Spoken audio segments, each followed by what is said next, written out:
Muhtaram yurtdoshlar, ana fazilatli oylar, ulug' kunlarda turgan ekanmiz. Qalb kasalliklari, Allohning rahmatidan benasib bo'ladigan yomon illatlar to'g'risida, til ofatlari to'g'risida ma'lumot berdik. Endi hozir qiladigan mav'izamizning mavzusi qalb kasalliklaridan yana bittasi. Allohning rahmatidan benasib bo'lib jannatdan uzoqlashishimizga sabab bo'ladigan yomon bir dardlardan bittasi hasad ofatlari to'g'risida ma'lumot berishni maqsadga muvofiq deb topdik. Hasad bu ofat. Hasad deganda muhtaram birodarlar, Alloh bir insonning martabasini ko'targan bo'lsa, kimga ilm berdi, kimga baxt berdi, kimga husn berdi, kimga boshqa bir ne'matlarni Alloh bisyor qildi. Xudo bergan ne'matni ko'ra olmaslik, odamlarga adovat nazarida qarash, Xudo bergan ulug' bir ne'matni ko'ra olmasdan yo'q bo'lishini orzu qilish, bu hasad ofatlaridan bittasi ekan. Tarixga bir nazar soladigan bo'lsak, yer yuzida to'kilgan birinchi qonni zamirida nima yotibdi? Yer yuzida to'kilgan birinchi qonni sababi nima bo'ldi? Yer yuziga to'kilgan birinchi qonni zamirida ham hasad yotibdi. Odam alayhissalomning farzandlari, zurriyotlari Qobil bilan Hobilni eslang. Alloh ikkalariga ham yaxshi bir ne'matni ato etdi. Qobil dehqonchilik ilmini yaxshi egalladi. Kichkina ukalari Hobil chorvachilik bilan mashg'ul bo'ldi. Ularni qilgan xizmatlarini, mahsulotlarini zakot sifatida eng yaxshilarini Alloh uchun qurbon qilishlik buyurildi. Shunda bu narsani eshitgan katta o'g'illari Qobil eringan holatda, mehnatni men qilsam, riyozatini men tortsam, u nima uchun yaxshisi Alloh uchun ehson bo'ladi degan bir xayolga borib, chirigan mevalarni tog'ni tepasiga olib kelib ehson qildi. Kichkina ukalari Hobil Alloh shu ne'matni ato etdi, yo'qdan bor qildi. Mana shu narsani bizga yuqtirdi. Xudo berganni eng yaxshisini Alloh uchun qurbonlik qilaman deb chorva mahsulotlardan eng yaxshi qo'yni so'yib Alloh yo'lida qurbon qildi. Ertasi kun borib qaralsa, ukalari Qobilni qurbonligi qabul etilgan, lekin akalari Qobilni qurbonligi qabul bo'lmagan. Qandoq qo'yilgan bo'lsa shundoq turibdi. O'sha kundan akani qalbida ukaga nisbatan hasad paydo bo'ldi, adovat paydo bo'ldi. Otalarining huzurlariga kelib, Odam alayhissalomning oldilariga kelib, siz farzandlarni bir-biridan ajratasiz. Ukamiz Qobilni boshqacha ko'rasiz, uni haqqiga duo qilasiz. Mana uni ehsoni qabul bo'ldi, meniki qabul bo'lmadi degan gaplar gapirildi. Shayton vasvasa qilib turardi, o'ldir. O'ldir degan gap doimo Qobilni qulog'ini tagida shang'illab turardi. Ukalariga qo'l ko'targan paytlarda Qobil, siz bizni akamiz bo'lsangiz ham, yoshing katta bo'lsa ham, baquvvat bo'lsang ham, lekin men sendan kuchliroqman. Jigarlik hamiyatga yo'l qo'ymaydi, qo'l ko'tara olmayman, Xudodan qo'rqaman. Bu niyatingdan qayt. O'rtaga adovat solmagin degan gapni gapirdi. Lekin hali ham shayton tinchlik bermasdi. O'rtadagi adovat, hasad, ukani ehsonni qabul bo'lganligi akaga tinchlik bermasdi. Oyog'ini tagida yotgan tosh bilan Qobilni urib qonga belab o'ldirdi. Shu tariqa yer yuzida birinchi qon to'kildi. Bu to'kilgan qonni zamirida ham hasad yotgan edi. Yusuf alayhissalomni bir eslang. O'zini akalaridan yomonlik ko'rganlari, quduqqa tashalishlari, qul bozorda qul bo'lib sotilganliklari, har xil g'iybatlarga, bo'xtonlarga nishon bo'lib, odamlarni tuhmatiga uchrab, zindonda bandi zindon bo'lib yotishlari, ota onani visolidan, jigarlardan yiroq bo'lib 40 yildan ortiq uzoqlashib umr guzaron qilganliklarini zamirida nima yotibdi? Buni ham zamirida hasad, o'zini jigarlari, akalarini qilgan hasad tufayli boshlariga og'ir sinovlar tushdi. Oxir zamon payg'ambarimiz Muhammad Mustafa sallallohu alayhi va sallamni bir eslang.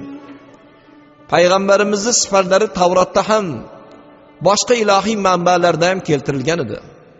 Ya'ni Quraysh qabilasidan, arab millatidan Muhammad ismli yigitni payg'ambar bo'lishini yahudiylar ham bilgan edilar. Lekin bilib turib payg'ambarimizga hasad qilishdi. U zotni diniga iymon keltirishmadi. Boshqa bir insonlardan ham, mushriklardan ham ko'p aziyatlar, ko'p yomonliklar bo'ldi. Buni ham zamirida hasad yotibdi. Endi Allohning kalomi Qur'on Fusilat surasining 34-oyatda marhamat qilinadiki, yaxshilik bilan yomonlik barobar bo'la olmaydi. Yomonlikni yaxshilik bilan daf qiling. Yomon dushmaningizni yaxshilik bilan do'stingizga aylantiring degan ma'no kelib chiqadi. Hazrati Oysha onamiz rivoyat qiladilar. Men janob Rasululloh bilan birga o'tirgan edim. Shunda payg'ambarimiz marhamat qildilar: "Ey Hazrati Oysha, hozir bir odam eshikdan kirib keladi. Bu odam hasadchi odam, fosiq odam. Odamlarga yomonlik qilish qo'lidan keladigan inson" dedilar. Haqiqatdan ham shu inson kirib keldi.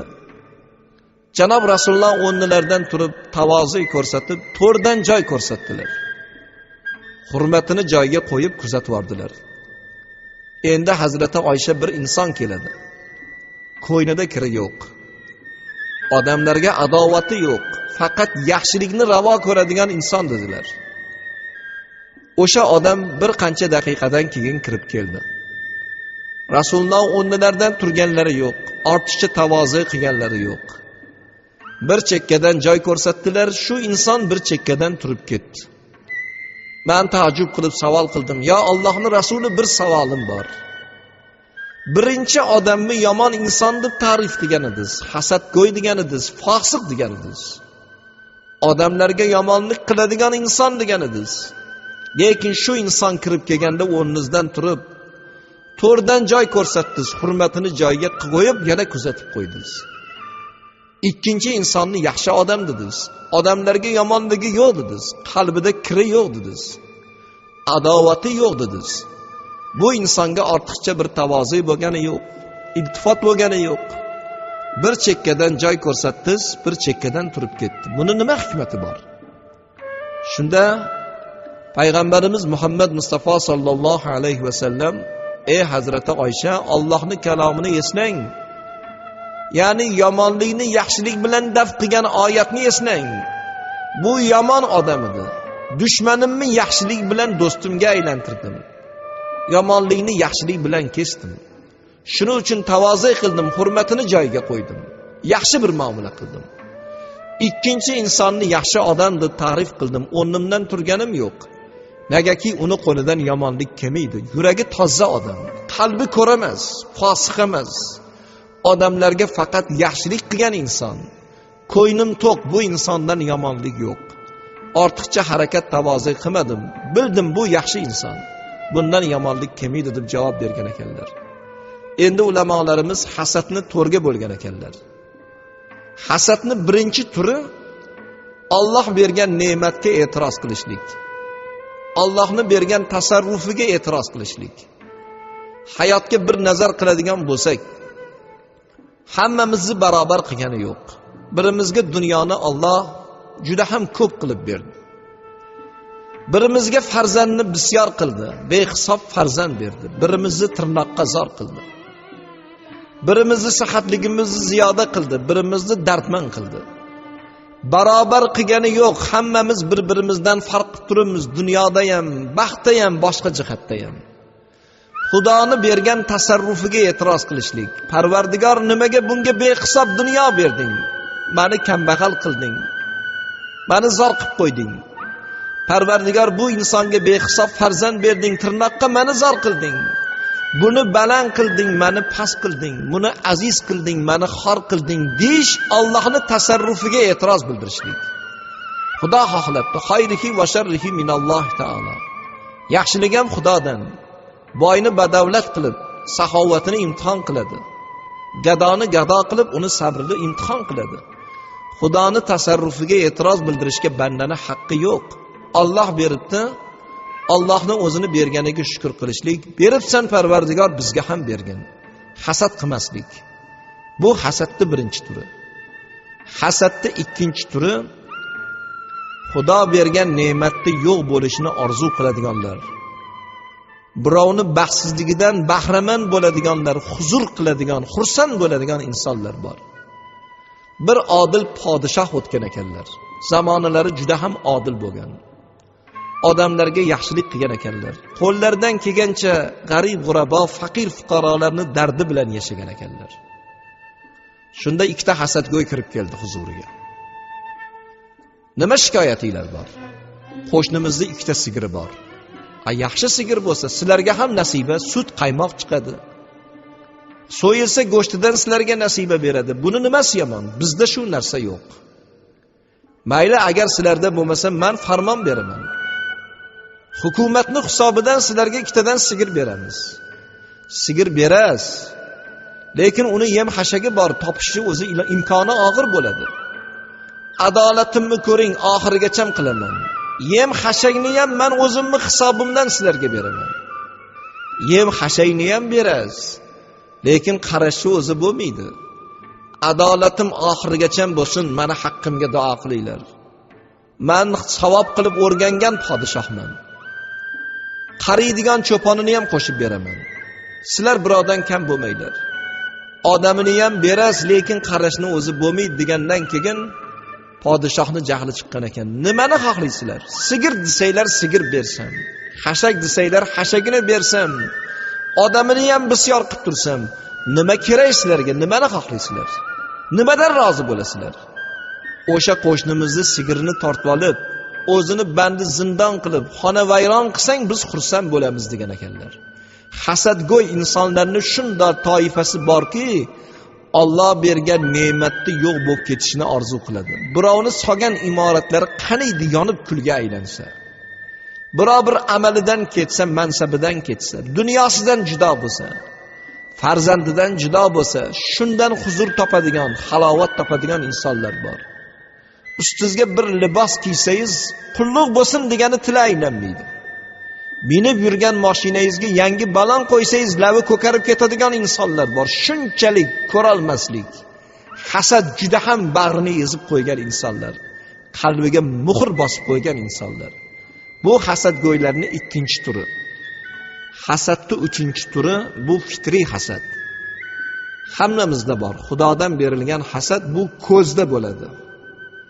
Yomon nazar bor narsa. Payg'ambarimiz Muhammad Mustafa sallallohu alayhi va sallamdan sahobalar savol qilishdiki, "Ya Allohning rasuli, yomon nazar bormi? Ko'z bormi?" deganlarda payg'ambarimiz bor dedilar. Agar yomon nazar bilan ko'z insonga nazar qiladigan bo'lsa, tuyani qozonga tiqadi, odamni go'rga tiqadi deganlar. Xalqimizda bejiz emas, yo'q, odamda tariqcha bor degan gap haqiqat. Nazar qilish, ko'z bilan odamlarga yomon ta'sir qilish bor. Shunday paytlarda maşalloh, subhanalloh deng. Ko'ziz odamga yomon ta'sir qilmasin. Odamlarni yomonlikka, dardga mubtalo qilmasin. Yaxshi bir nazar bilan qarang. Bu fitriy hasad hammamizda bor. Insonning ko'zida bo'ladigan hasad. Bezarar nazar qilishlik bu maqsadga muvofiq bo'lgan amal. Hasadning 4-turi bor. Hasadni bu 4-turi beziyon hasad. Ya'ni buning nomi havas deyiladi. Hasad o'zi harom. Lekin ikki xil insonni ko'rganda yaxshi niyatda hasad qilsa bo'lar ekan. Birinchisi, muhtaram birodarlar, Xudo bir bandaga boylik bergan, iymonli boy bo'lgan. Moli nisobga yetsa zakot beryapti. Eli yurtga qarayapti, mahallalarning obodonchiligi, qurilayotgan maktablarimiz, qurilayotgan bog'chalarimiz, masjid va madrasalarimiz, kam ta'minlangan oilalarga berilayotgan yordamlarimiz, tolibi ilmlarimizga qilib turgan xizmati, qo'lidan kelgancha dunyosini halol yo'lga sarf qilib turgan iymonli boyni ko'rganda niyat qilsa bo'ladi, yaxshi niyatda hasad qilsa bo'ladi. Parvardigor, shu bandangni boy qilding, qo'lini baland qilding, 3 kunini menga ham bergin, mana millatimga xizmat qilay, xalqimga xizmat qilay, dunyoyim halol yo'llarga sarf bo'lsin, odamlar manfaat topsin, halol boylardan bo'lay deb, meni ham davlatman qilgin deb yaxshi niyatda hasad qilsa bo'ladi, iymonli boylarni ko'rganda. Ikkinchi hasad, muhtaram birodarlar, ahli ilmni ko'rganda. Ho din olimi bo'lsin, ho dunyo olimi bo'lsin. Dunyoni taraqqiyoti olimlarning ilmi bilan bo'lar ekan. Olimlarni ko'rganda, ilm ahlini ko'rganda, ilmi bilan kashfiyot qilib turgan, taraqqiyotga xizmat qilib turgan olimlarni ko'rganda havas bilan hasad qilsa bo'lar ekan. Parvardigor, shu bandanga ilm berding, bilmi bilan xalq uchun, millat uchun xizmat qiladigan qilding, olim qilding. Shu ilmni uchqinini menga ham yuqtirgin, ozgina bir ilm bergin. Ilmim bilan xalqqa, ilmga, mahalla ko'yga, el yurtga bir manfaati yetadigan insonlarni qatorda qilgin deb yaxshi niyatda hasad qilib, havas bilan qarash, bu maqsadga muvofiq bo'lar ekan. Endi hasad faqatgina insonlarning o'rtasida emas, mamlakatlar aro, davlatlar aro ham hasad bo'lar ekan.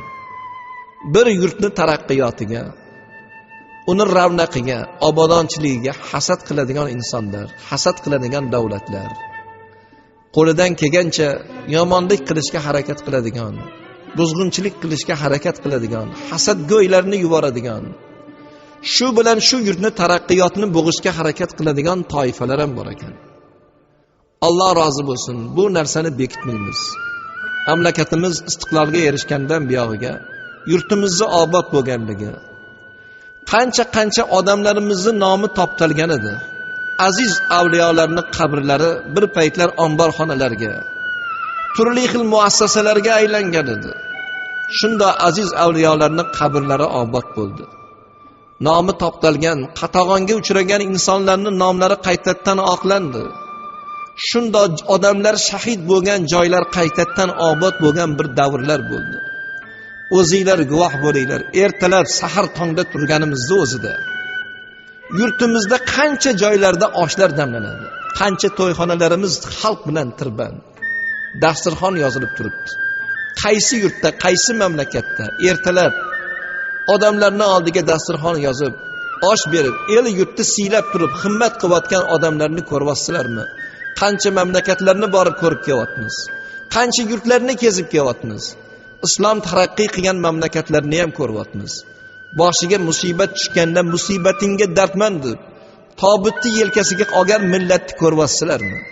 Qancha insonlar bor. Shunda tinchligimiz, hayotimizning farovonligi, tinchlik uchun xizmat qilib turgan insonlar, rahbarlarni harakatini yo'q qilishga harakat qiladiganlar, bu ma'murchilikni, obodonchilikni ko'rolmasdan hasad qiladigan insonlar, har xil dinimizga yot bo'lgan oqimlarni ishga solish, o'zini farzandini o'ziga dushman qilib, o'zi o'sgan bog'ni payhon qilishga harakat qilayotgan kuchlar bor.